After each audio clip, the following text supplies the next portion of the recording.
The 23rd of August, 1943 brought an unseasonably cool morning to the Eastern Front, where a single photograph would later unravel one of World War II's most haunting mysteries. The image showed a young Wehrmacht soldier, teeth flashing white against the grime of battle, standing before a landscape of destruction that stretched toward a smoke-darkened horizon. For decades, this photograph sat unremarkable in the Imperial War Museum's archives in London, catalogued simply as Unknown German Soldier, Eastern Theater, Summer 1943. Then, in the spring of 2019, a restoration specialist named Dr. Margaret Whitmore decided to digitize and enhance the museum's collection of wartime photographs using cutting-edge technology. What she discovered would send shockwaves through the historical community and reopen questions about the documentation of atrocities during the Second World War. Dr. Whitmore had been working methodically through boxes of faded images when she came across photograph number 764-EF19. The soldier's smile struck her as oddly inappropriate given the devastation surrounding him, but such photographs were not uncommon. War did strange things to men's minds, and soldiers often posed cheerfully in the most macabre circumstances. She scanned the image at 1,200 dots per inch and began the enhancement process. As the computer algorithms sharpened the details and clarified the background, her coffee cup slipped from her fingers, shattering on the laboratory floor. Behind the smiling soldier, barely visible in the original photograph but now horrifyingly clear, were shapes that made her stomach turn. Bodies, dozens of them, arranged in rows along what appeared to be a freshly dug trench. But these were not fallen soldiers in uniform. Even at this distance, the enhanced image revealed civilian clothing, the distinctive shapes of women and children among the dead. The soldier's smile suddenly transformed from merely inappropriate to absolutely monstrous. Dr. Whitmore immediately contacted the museum's director, James Thornberry, who arrived within the hour. Together, they examined the enhanced image under high magnification. The details were undeniable. This was not a battlefield photograph in the traditional sense. This was documentation of a massacre, and the soldier was not merely passing through a scene of combat. He had positioned himself deliberately before the evidence of mass murder, his expression one of evident satisfaction.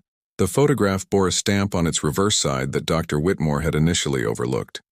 Printed in faded ink were the words, Entwickelt München, September 1943, developed in Munich, September 1943, followed by a processing lab number.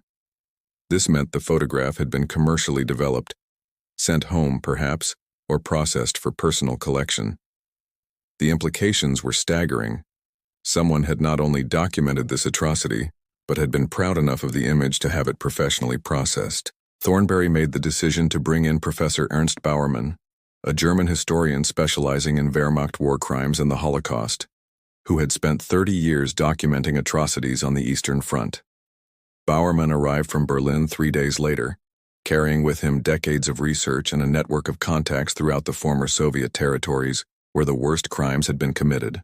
Professor Bauermann's first examination of the enhanced photograph occurred on the morning of the 6th of June, 2019, in a sealed conservation room at the Imperial War Museum. He sat in silence for nearly 20 minutes, his face growing progressively paler as he studied every detail through magnification equipment. When he finally spoke, his voice carried the weight of someone who had seen too much of humanity's darkness, but never enough to become immune to it. The location, he explained, could potentially be identified through careful analysis of the terrain features, vegetation patterns, and architectural elements visible in the far background of the image. The Eastern Front stretched across thousands of miles, but the specific character of the landscape, the type of structures visible on the horizon, and even the quality of light might narrow the search. According to research documented by the United States Holocaust Memorial Museum, hundreds of massacre sites existed throughout occupied Soviet territories, many of them still unidentified or poorly documented even 8 decades after the war. Bauermann began the painstaking process of comparison. He had brought digital copies of thousands of photographs from various archives, the Bundesarchiv in Germany, the Yad Vashem archives in Israel, the state archives of the Russian Federation, and smaller regional collections throughout Eastern Europe. The work required not just historical knowledge but also geographical expertise, understanding of military movements during 1943, and familiarity with the modus operandi of various Wehrmacht and SS units operating in different sectors.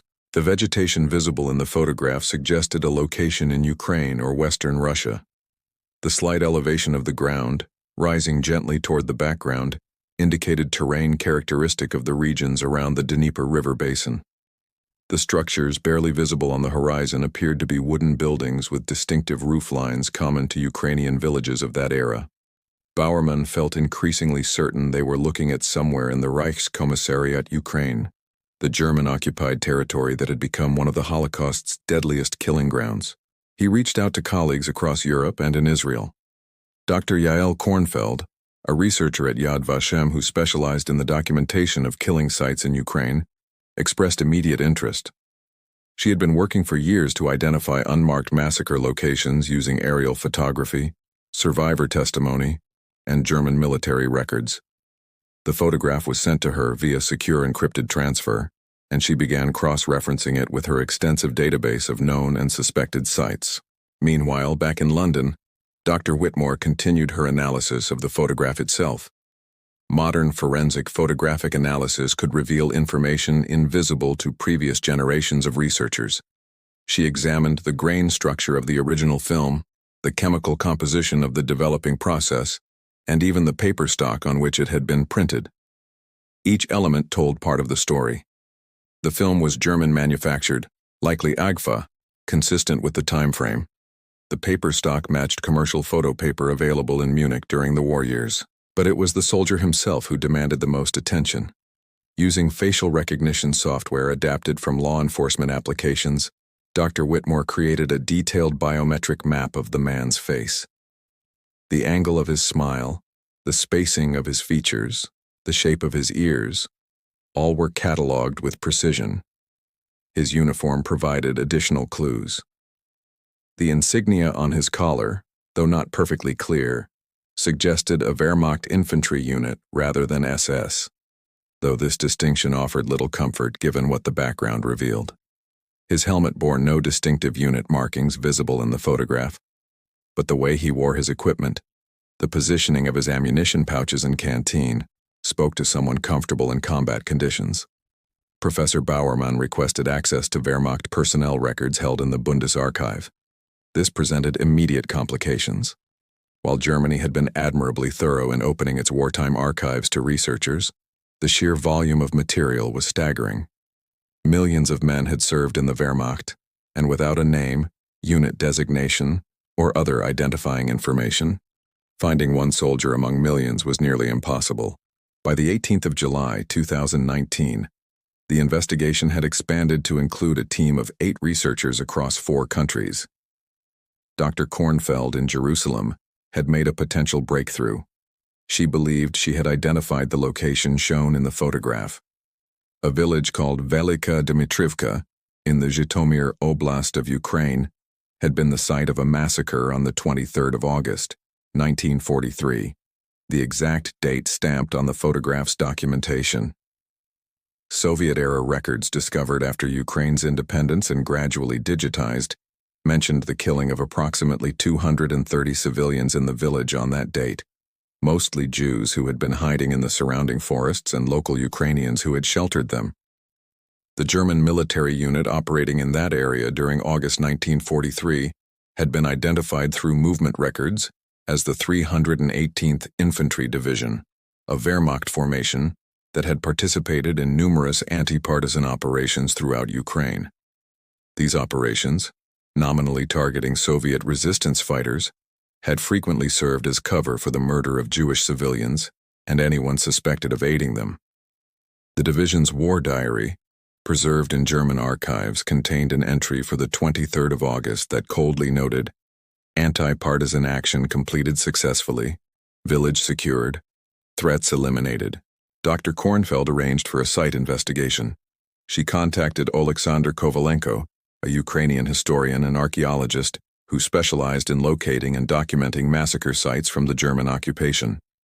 Kovalenko had spent 15 years working throughout Zhytomyr Oblast, interviewing the few remaining witnesses from that era, using ground-penetrating radar to locate unmarked graves, and fighting against time and fading memory to preserve evidence of what had happened to Ukraine's vanished Jewish communities.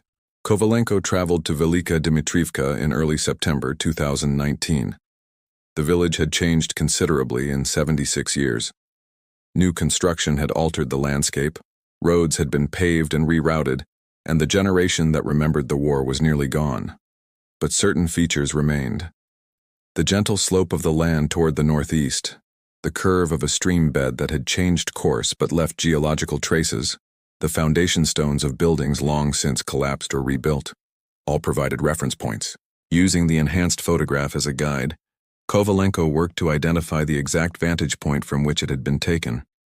This required careful analysis of angles, sightlines, and the relationship between foreground and background elements. He brought surveying equipment and spent days taking measurements, comparing elevations, and photographing the site from hundreds of positions. On the 11th of September, he found it, standing at a particular spot on what was now the edge of someone's vegetable garden. The alignment of distant landmarks matched the photograph precisely. The property owner, a woman in her late 60s named Katerina Melnik, had lived in the village her entire life. When Kovalenko explained what he was investigating, she went silent for a long moment, then invited him into her home for tea. Her grandmother, she explained, had witnessed the massacre as a young woman and had spoken of it only twice in Katerina's hearing, once when she was a child, and once just before the grandmother's death in 1997. The Jews had been living in the forest, Katerina related, having escaped from the ghetto in Zhytomyr before its liquidation. For months, villagers had secretly brought them food, risking their own lives. Then the Germans came in force. They brought dogs and moved systematically through the forest. By midday on the 23rd of August, they had rounded up everyone they found, not just Jews but also several villagers accused of helping them. The captives were forced to dig their own graves just outside the village, in what had been a drainage ditch beside a field. Katerina's grandmother had hidden in a barn loft and watched through cracks in the wooden walls as the prisoners were lined up and shot. She remembered soldiers taking photographs afterward, laughing and posing. One soldier in particular had smiled broadly, seemingly delighted by the day's work. The image had haunted the grandmother for decades, the incongruity of that smile against such horror. According to documentation from the USC Shoah Foundation's Visual History Archive, such photographs were disturbingly common. Despite official prohibitions against photographing executions, soldiers frequently documented atrocities as souvenirs, sending pictures home or keeping them as personal mementos. Thousands of such photographs survived the war, many discovered in attics and albums decades later, each one a window into individual acts of cruelty within the larger machinery of genocide. Kovalenko set up ground-penetrating radar equipment over the area Katerina's grandmother had described.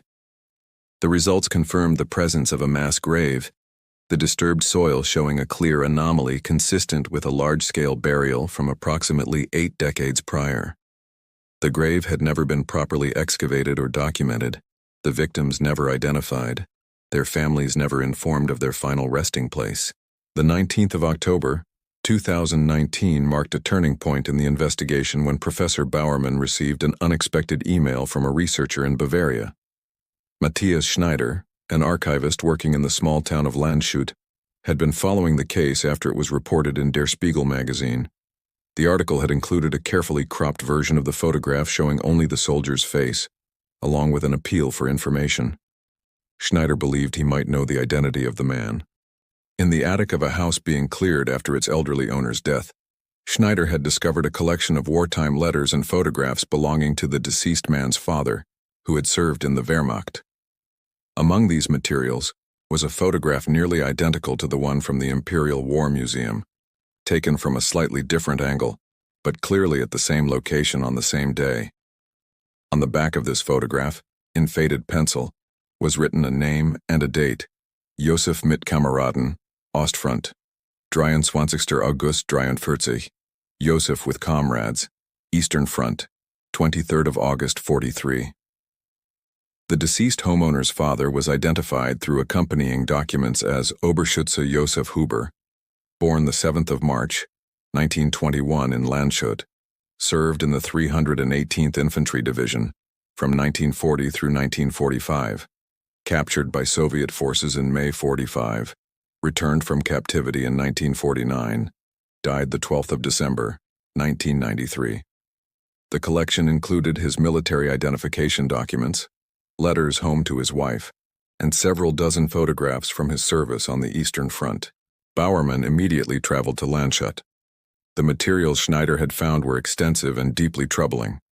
The letters revealed a man who had initially expressed normal concerns and fears about combat, but who gradually became increasingly brutalized and desensitized to violence. By 1943, his letters home casually mentioned cleansing operations and dealing with partisans and their supporters, with language that barely masked what these euphemisms represented. One letter, dated the 29th of August 1943, just 6 days after the photograph was taken, made reference to recent actions. Huber wrote to his wife about a successful operation that had eliminated a significant partisan threat. He mentioned that photographs had been taken and that he would send some when they were developed. He expressed satisfaction with the unit's efficiency and noted that the officers had commended their thoroughness. The letter's cheerful, almost banal tone while discussing mass murder exemplified what historian Christopher Browning had termed the normalization of atrocity among ordinary men transformed by circumstances into killers. The additional photographs from Huber's collection provided more context for the massacre at Velika Dmitrivka. Several images showed the roundup of civilians from the forest, people with terrified faces surrounded by soldiers with dogs. Another showed the digging of the trench, prisoners working under armed guard. The sequence of photographs documented the entire process with horrifying completeness. And in several of them, Josef Huber appeared, sometimes in the background, sometimes prominently featured, always with that same incongruous smile. Bowerman conducted research into Huber's post-war life. After returning from Soviet captivity in 1949, Huber had resumed civilian life in Landshut. He worked as a machinist in a local factory, married his sweetheart whom he had courted through those wartime letters, raised 3 children, and lived an apparently unremarkable existence until his death at age 72. There was no evidence he had ever been investigated for war crimes, no indication he had ever spoken publicly about his service beyond vague references to having fought in Russia. This was not unusual. In the chaotic post-war years with millions of Wehrmacht veterans returning home, only the most prominent cases of atrocity received attention. The vast majority of men who had participated in massacres, murdered prisoners, or facilitated genocide simply resumed their lives. Some carried guilt, suffering from what would now be recognized as post-traumatic stress. Others, like Huber, based on his continued retention and apparent pride in those photographs, seemed to have felt little remorse. Bowerman interviewed Huber's surviving children, 2 daughters now in their 60s. They remembered their father as strict but not cruel, a man who worked hard, provided for his family, and rarely spoke about the war. When pressed, they admitted he had occasionally displayed disturbing behavior. One daughter recalled finding his photograph collection as a teenager and being horrified by the images. When she confronted him, he had slapped her and forbidden her from ever looking at those pictures again. She had never mentioned them to anyone until now. The other daughter remembered her father having violent nightmares, waking screaming in the night. But he refused to seek help or discuss what haunted him. In his final years, as dementia began to erode his mental faculties, he sometimes spoke in confused fragments about the forest and the pit, and would become agitated when Ukrainian or Russian was spoken on television. She had assumed these were simply traumatic memories of combat, never imagining the true nature of his actions. The 14th of November, 2019 brought the research team together for the first time in person. They gathered at Yad Vashem in Jerusalem, where the institution's resources and expertise in Holocaust documentation could support the next phase of work. Dr. Kornfeld had arranged the meeting, and attendees included Professor Bowerman from Berlin, Dr. Whitmore from London, Oleksandr Kovalenko from Ukraine, and Matthias Schneider from Landshut, along with several specialists in Holocaust studies, forensic history, and legal issues surrounding war crimes documentation. The meeting's purpose was multifaceted. First, they needed to compile a comprehensive report documenting their findings. Second, they had to decide how to present this information to the public and to the descendants of victims. Third, they faced ethical and legal questions about identifying Joseph Huber by name as a perpetrator of mass murder, despite his death 26 years earlier. And finally, they needed to address the issue of the mass grave at Velika Dmitrievka, which remained unexcavated and unacknowledged. Dr. Kornfeld began the formal proceedings by presenting a comprehensive timeline of the massacre based on all available evidence. German military records, cross-referenced with Soviet-era documents and survivor testimony collected decades earlier, confirmed that on the 23rd of August, 1943, the 2nd Battalion of the 634th Infantry Regiment, part of the 318th Infantry Division, conducted what they termed an anti-partisan operation in the area of Velika Dmitrievka. The operation had been ordered by the battalion commander, a captain whose name appeared in the records as Hauptmann Karl Richter, later killed in action in early 1944, and involved a sweep through forested areas northwest of the village. The Jews discovered there were remnants of a larger group that had escaped the liquidation of the Zhytomyr ghetto in July of that year. They had survived in the forest for weeks with assistance from local Ukrainian villagers, until betrayed by a collaborator whose identity remained unknown, but who had received payment of 500 Reichsmarks according to German documentation. Contemporary accounts from Soviet investigations conducted in 1944, after the area's liberation, indicated that approximately 237 people had been murdered at the site, including 184 Jews and 53 Ukrainian villagers accused of providing them shelter. The victims ranged in age from 3 months to 74 years. The few survivors had escaped only by chance, hidden beneath bodies in the confusion of the shooting, or having fled into the forest before the final roundup. Kovalenko presented his archaeological findings from the Velika Dmitrievka site. The ground-penetrating radar had revealed a disturbed area consistent with a mass grave measuring approximately 23 meters long by 4 meters wide by 2.5 meters deep. The depth suggested hasty excavation and burial, typical of such massacre sites. Soil analysis from test borings confirmed the presence of organic materials consistent with human remains and chemical signatures indicating the presence of decomposed human tissue. He proposed a formal archaeological excavation and proper burial for the victims according to Jewish law and Ukrainian protocols for war victims. This would require coordination between Ukrainian authorities, Jewish organizations, and international bodies, as well as significant funding and expertise. The work would be delicate, both physically and emotionally, attempting to identify victims through any surviving personal effects, documenting the crime scene with forensic precision, and providing closure for any surviving family members or descendants. Professor Bowerman addressed the question of Joseph Huber's identification and the ethical implications of naming him publicly. German privacy laws complicated the issue, as did questions about the rights of his surviving family members. However, the historical importance of the documentation and the public interest in understanding how ordinary men became perpetrators of genocide outweighed privacy concerns. Similar cases had established precedent, most notably the Hamburg Institute for Social Research's Wehrmacht exhibition of 1995, which had definitively demonstrated the Wehrmacht's widespread participation in war crimes and genocide, exploding the post-war myth of a clean Wehrmacht that had fought honorably while atrocities were committed only by the SS. The legal advisor present, Dr. Hannah Rosenthal, a specialist in international human rights law, explained that while Huber could no longer face criminal prosecution due to his death, the historical record served important functions of documentation, education, and moral accountability. The photographs constituted evidence of crimes against humanity, and suppressing that evidence to protect a perpetrator's posthumous reputation was ethically indefensible. Germany's own commitment to Vergangenheitsbewältigung, coming to terms with the past, supported full disclosure. Dr. Whitmore presented her analysis of the photograph from a conservation and archival perspective.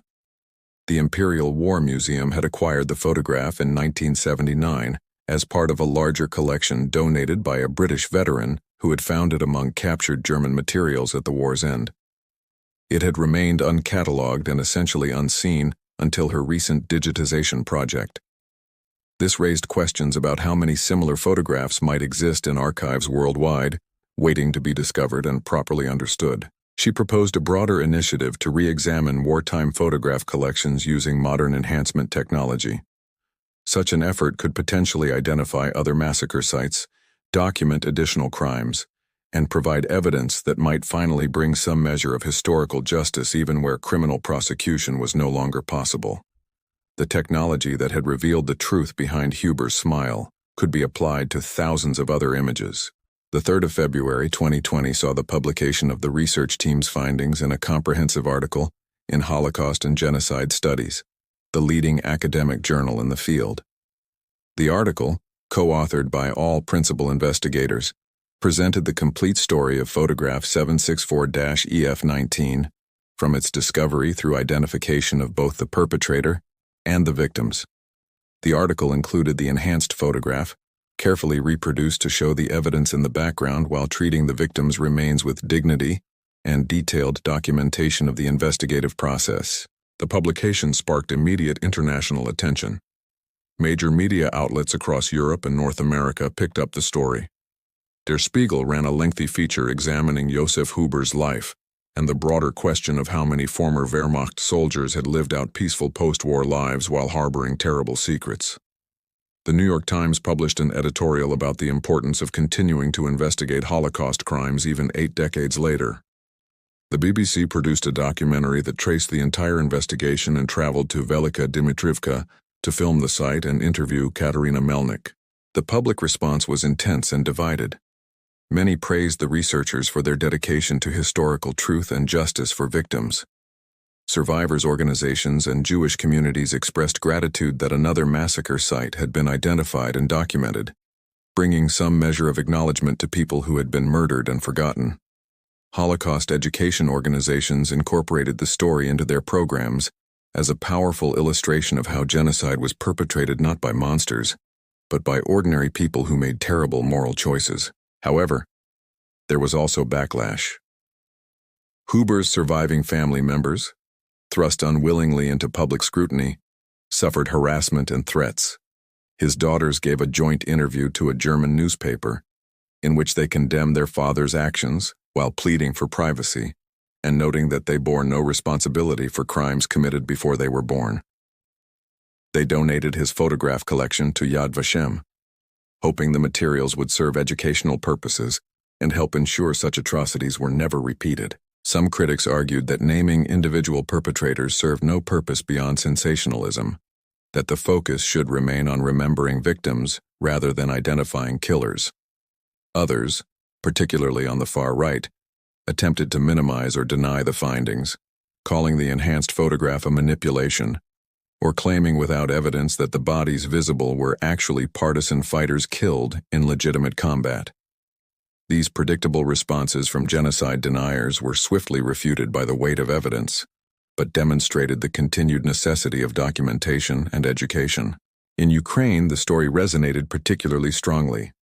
The massacre at Velika Dimitrivka was one of thousands that had occurred during the German occupation, part of what historian Timothy Snyder had termed the Bloodlands, the regions of Eastern Europe where Nazi and Soviet tyrannies had intersected with catastrophic consequences for civilian populations. Most of these massacre sites remained unmarked and unacknowledged.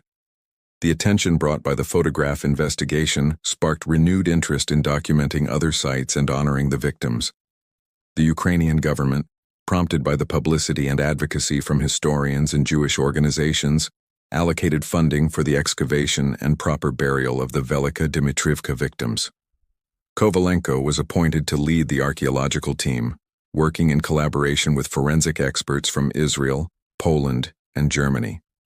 The excavation was scheduled to begin in the spring of 2020, but was delayed by the COVID-19 pandemic, which shut down international travel and collaboration for nearly 2 years. During this delay, additional research continued. Professor Bauermann and his team at the Freie Universität Berlin launched a broader project examining the 318th Infantry Division's complete history on the Eastern Front. This division had operated throughout Ukraine and Belarus from 1941 through 1944, and their records documented participation in numerous anti-partisan operations that were, in reality, murder operations against Jewish civilians and other targeted populations. The division had operated in the regions of Zhytomyr, Vinnytsia, and Berdikiv, all areas where Jewish communities had been systematically destroyed. By cross-referencing German military records with Soviet-era documentation, survivor testimony, and contemporary photographs, the researchers began to piece together a comprehensive account of the division's crimes. They identified at least 17 other massacre sites where the division had been present, and in several cases, found photographs similar to Huber's. Soldiers posing before scenes of atrocity with disturbing casualness. One particularly revealing discovery came from the division's war diary, which had survived the war intact and was held in the Bundesarchiv. The diary entries for July through October 1943 included numerous references to anti-partisan operations, often with casualty figures that strained credibility.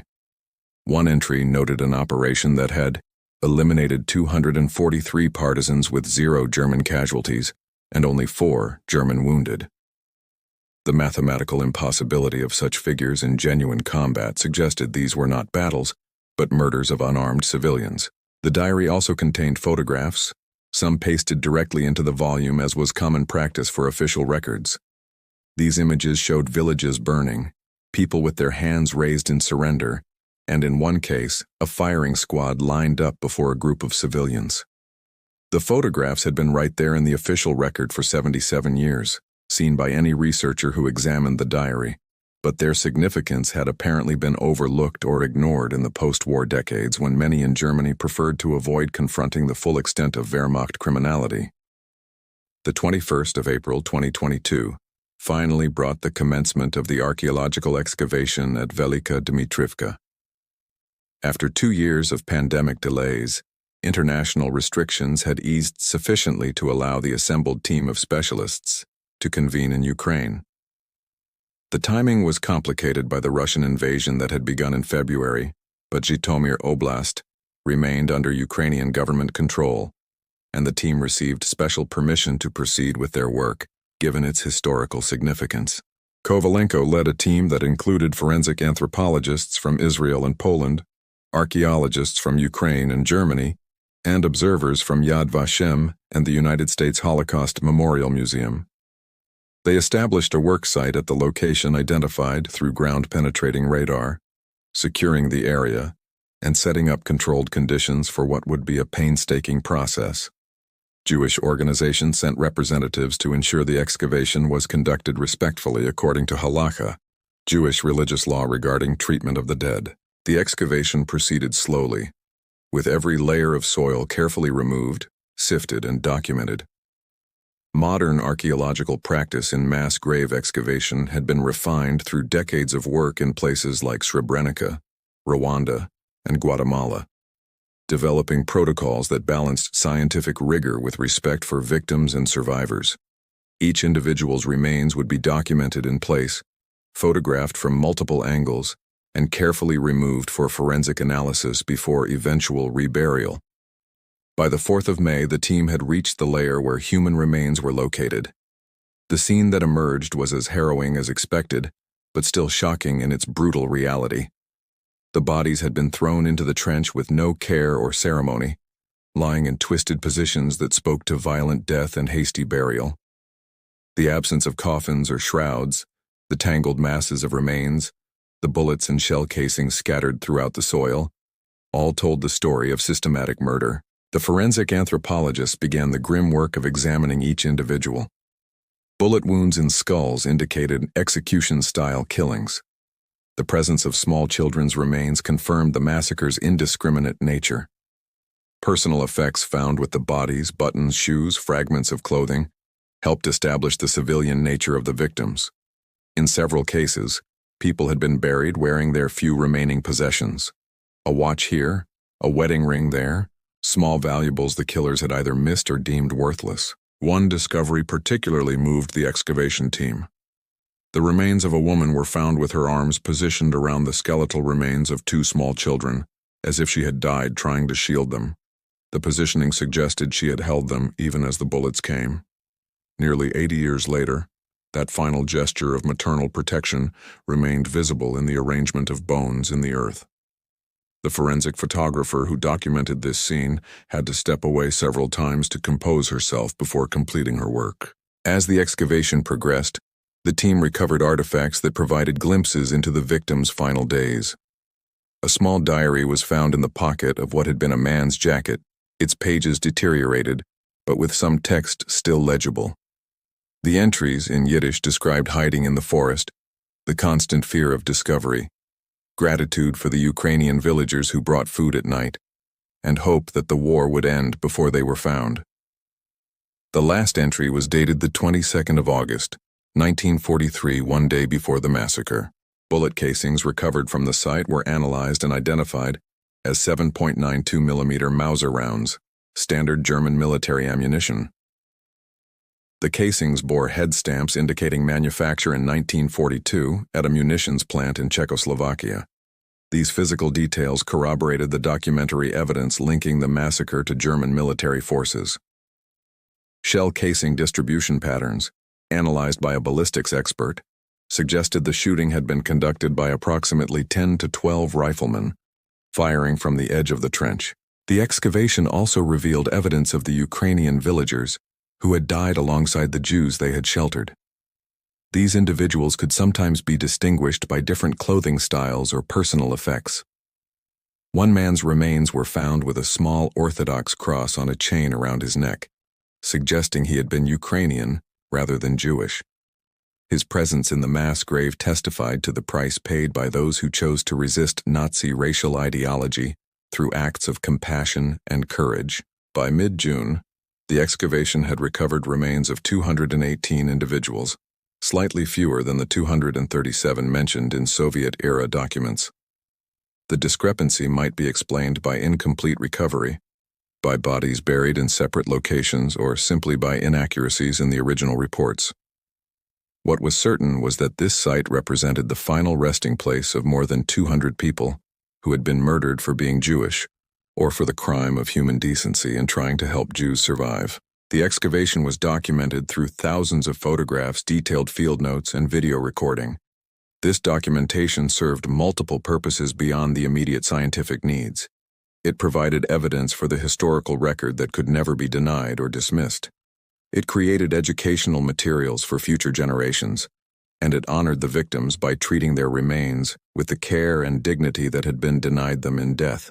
The 17th of September 2022 marked the ceremony of reburial for the victims recovered from the Velika Dmitrivka mass grave. The event brought together an extraordinary gathering of people united by memory, grief, and determination to honor those who had been murdered. Survivors of the Holocaust traveled from Israel, the United States, Canada, and across Europe. Descendants of victims came from as far as Australia. Ukrainian officials, including representatives from the national government, attended to acknowledge their country's history and responsibility to remember. Jewish religious authorities conducted the funeral according to traditional practices adapted for mass graves. The remains, having been examined and documented, were prepared for reburial in accordance with halakha. Because individual identification had been impossible in most cases due to the passage of time and condition of remains, they would be buried together in a common grave, marked by a substantial memorial. Rabbis from Kyiv, Jerusalem, and New York participated in the service, reciting Kaddish, the mourner's prayer for the victims. The Ukrainian government had approved the creation of a permanent memorial at the site. Designed by a Ukrainian architect in consultation with Jewish memorial design experts, the monument featured a bronze sculpture of torn pages, symbolizing the destroyed Jewish communities that had once enriched Ukrainian culture.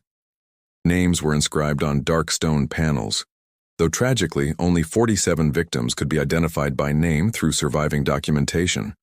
The remaining 171 were commemorated simply as unknown victim of Nazi genocide, August 1943. During the ceremony, Katerina Melnik, now 70 years old, spoke about her grandmother's memories and the village's long silence about what had occurred. For decades, she explained, people had known that something terrible had happened in that field, but fear and trauma had kept them from speaking openly. Under Soviet rule, discussion of specifically Jewish suffering was discouraged, with victims typically categorized merely as Soviet citizens, without acknowledgement of the racial motivations behind their murder. Only after Ukrainian independence in 1991 had it become possible to speak more freely about the Holocaust in Ukraine.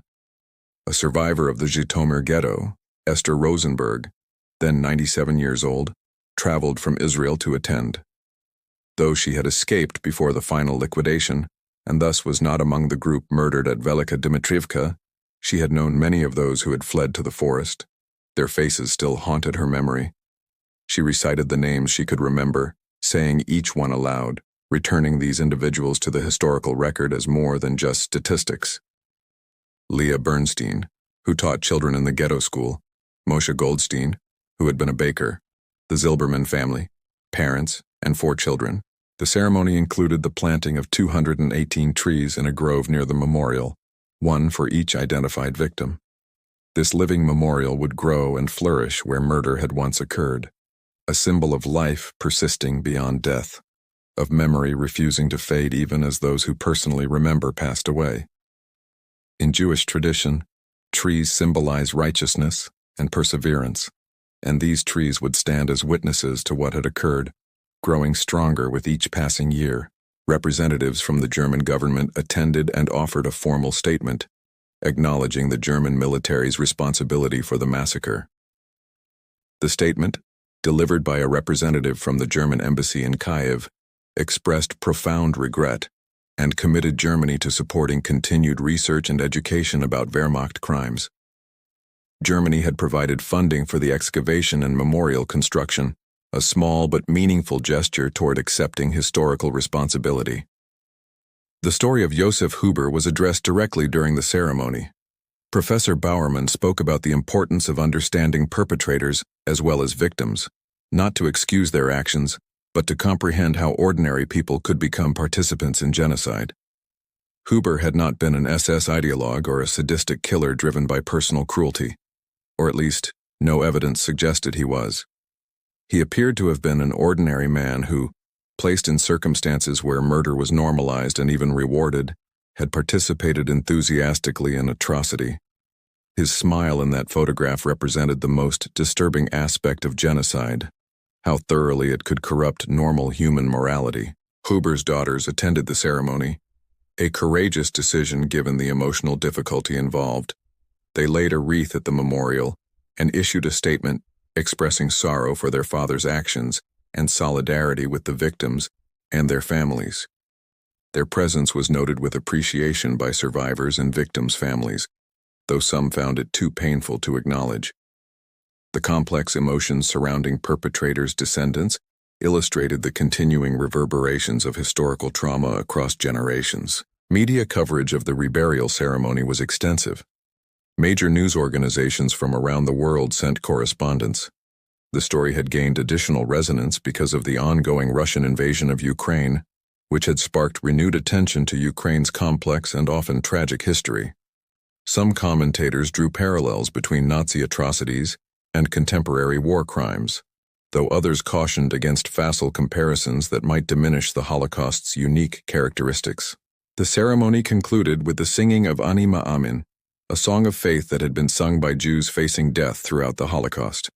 The voices of the elderly survivors, some trembling with age and emotion, were joined by younger generations in a moment that transcended time. Those who had been murdered could not speak for themselves, but their memory spoke through those who gathered to honor them, refusing to let them be forgotten. The 8th of December, 2022, brought an unexpected development when Dr. Whitmore received a package at the Imperial War Museum. The sender was identified as Karl Richter, a name that immediately caught her attention as it matched that of the German captain who had commanded the battalion responsible for the Velika Dmitrivka massacre. Opening the package with a mixture of curiosity and apprehension, she found a collection of documents and photographs, accompanied by a letter from a man who identified himself as Karl Richter III, grandson of the battalion commander. The letter explained that Karl Richter III, a high school history teacher living in Hamburg, had learned about the Velika Dmitrievka investigation through media coverage. The name of his grandfather had appeared in the published research, and this had prompted him to investigate materials left by his grandfather, who had been killed in combat in January 1944 in Belarus. Among family possessions stored in his parents' attic, Karl III had discovered his grandfather's personal war diary, additional photographs and official correspondence from the battalion's time in Ukraine. The diary was extraordinary. Unlike the sanitized official war diary maintained for military records, this personal journal contained candid observations that provided insight into the mindset of a middle-ranking Wehrmacht officer participating in genocide. Hauptmann Karl Richter had been 32 years old in 1943, a former schoolteacher from Hamburg who had been drafted in 1939 and had risen through the ranks to command a battalion. His diary entries revealed a man struggling with the cognitive dissonance between his pre-war values and his wartime actions.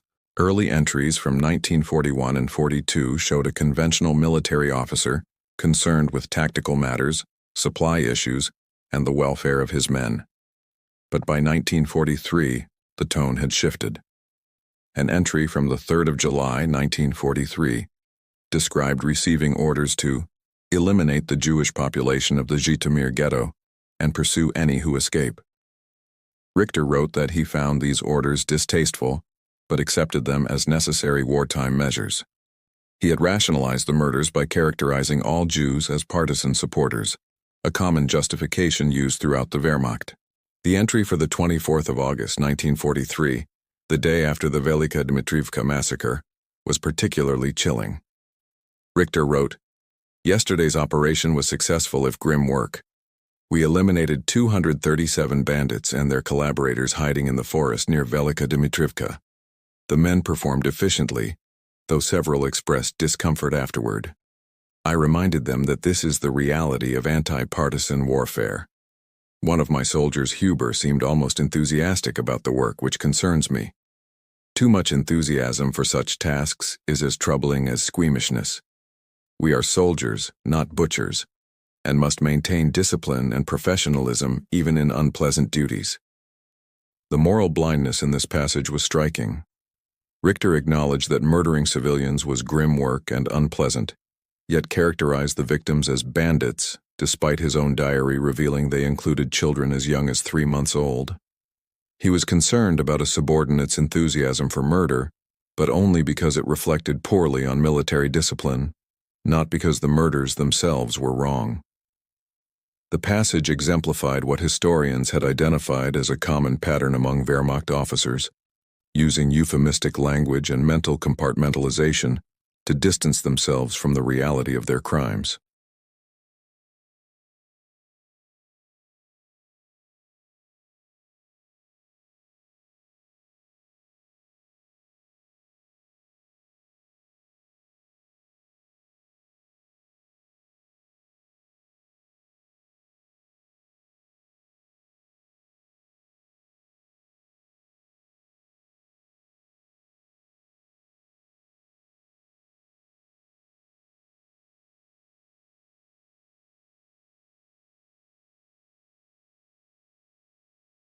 The photographs Karl Richter III had included were from his grandfather's personal collection and showed various scenes from the battalion's time in Ukraine. Several depicted the same massacre site visible in Josef Huber's photograph, taken from different angles. These additional views provided more detail about the crime scene and confirmed beyond any doubt the nature of what had occurred. One photograph showed the prisoners before the shooting, their faces captured with heartbreaking clarity.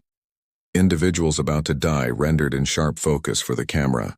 Dr. Whitmore immediately contacted Professor Bowerman and the rest of the research team. This new material was invaluable for understanding both the massacre itself and the broader mentality of Wehrmacht officers on the Eastern Front. Karl Richter III had made clear in his letter that he was donating the materials to researchers because he believed in confronting history honestly. As a teacher, he wrote, he understood the importance of education and the dangers of historical denial. He hoped his grandfather's diary, while damning, might help future generations understand how ordinary people could become perpetrators of atrocity.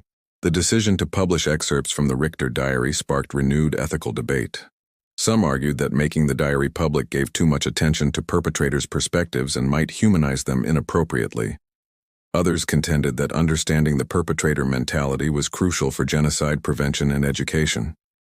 Dr. Hannah Rosenthal, the legal expert involved in the project, argued that the diary's historical value outweighed privacy concerns, particularly since Karl Richter III had voluntarily donated it with full knowledge that it would be used for research and education.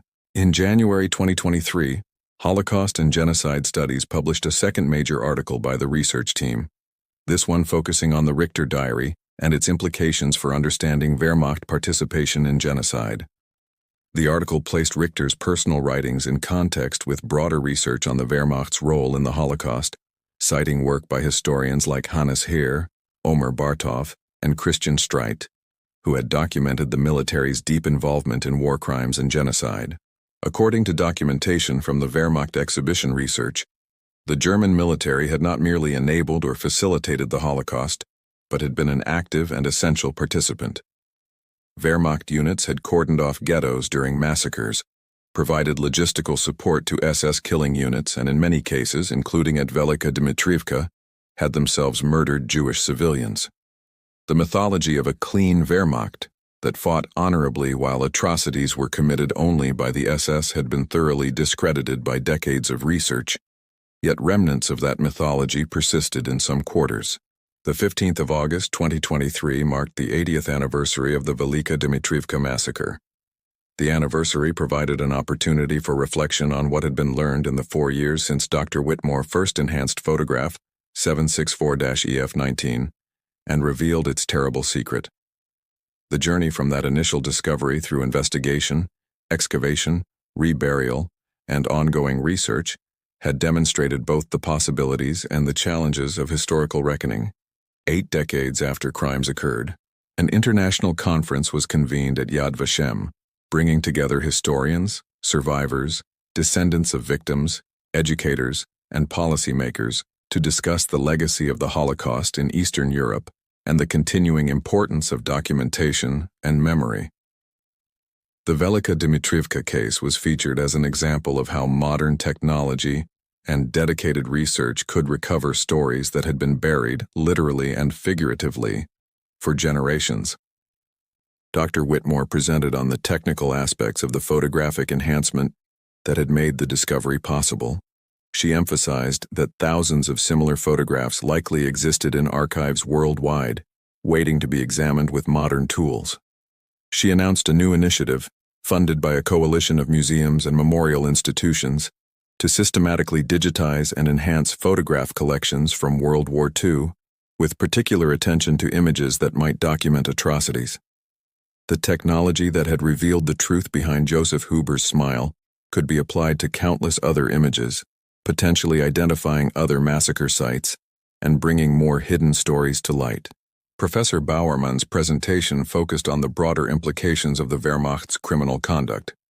He presented statistical analysis showing that the 318th Infantry Division alone, just one of approximately 150 German divisions that served on the Eastern Front, had participated in at least 23 documented massacres killing more than 3,000 civilians. Extrapolating from this data suggested that tens of thousands of such killings had been committed by Wehrmacht units, far beyond even the horrific toll inflicted by the SS and other specialized killing units. This research challenged any remaining notion that most Wehrmacht soldiers were innocent victims of Nazi leadership. While individual variations existed, and some soldiers had refused to participate in killings at considerable personal risk, the institutional culture of the Wehrmacht had normalized and even encouraged participation in genocide. Orders for anti-partisan operations were understood by most recipients to be euphemisms for murdering Jews and other targeted populations. The myth of the good German soldier had no basis in reality. Oleksandr Kovalenko presented findings from his continued work documenting massacre sites throughout Ukraine. Using the methodology developed for Velika Dmitrievka, he and his team had investigated 12 additional sites across Zhytomyr Oblast alone. Ground-penetrating radar and excavation had confirmed mass graves at 7 of these locations. Many more sites across Ukraine awaited investigation, a sobering reminder of the scale of killing that had occurred during the German occupation. The Ukrainian government had committed to supporting this work as part of national efforts to document and memorialize the country's complex history. Ukraine's own relationship with the Holocaust was complicated, involving not just Ukrainian Jewish victims, but also the question of Ukrainian collaboration.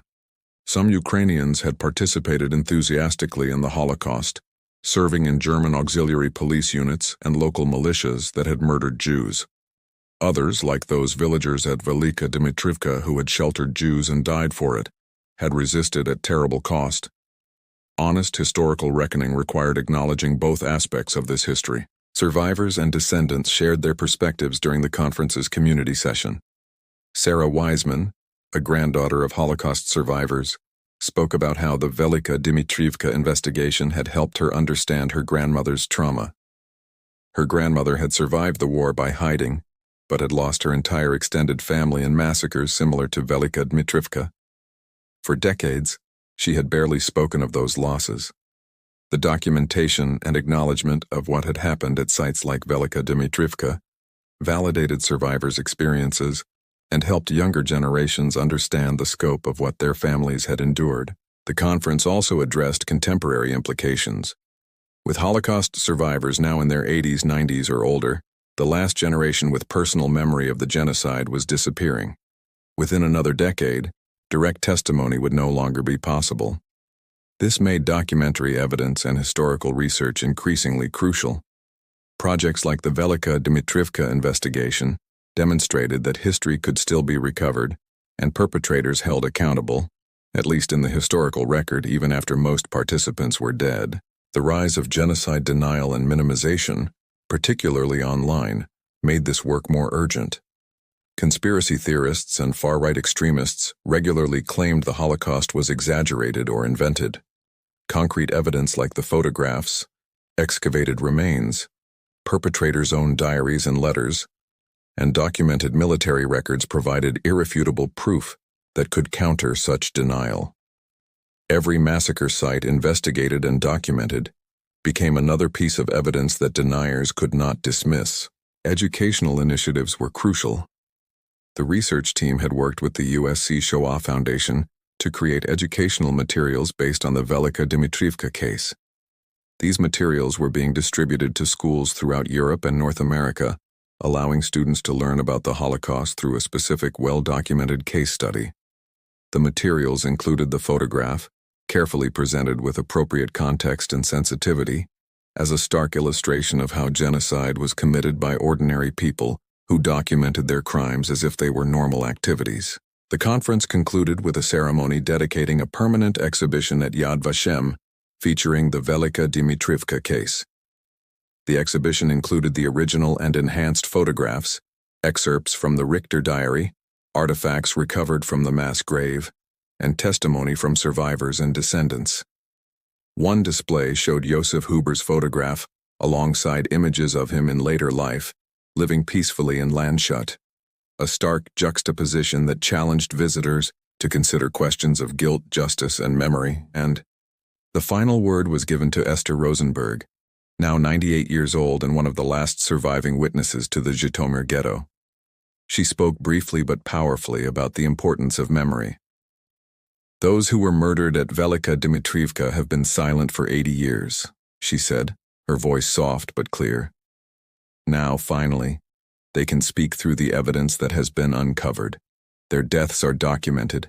Their murder has been acknowledged. This is not justice, not really.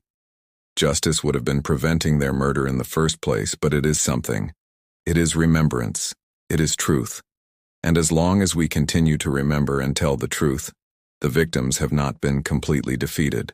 As the conference participants dispersed, returning to their homes and work across the globe, the photograph that had started this journey remained on display in London, Jerusalem, and now in a traveling exhibition that would move through Europe and North America. That smile, once so shocking when the photograph was first enhanced, had become a teaching tool, a warning, and a reminder. It showed that genocide was not committed by monsters, but by ordinary people who made terrible choices. It demonstrated that evidence could surface decades after crimes occurred. And it proved that the work of historical accountability was never finished, that each generation must commit anew to remembering, documenting, and learning from humanity's darkest chapters to prevent their repetition.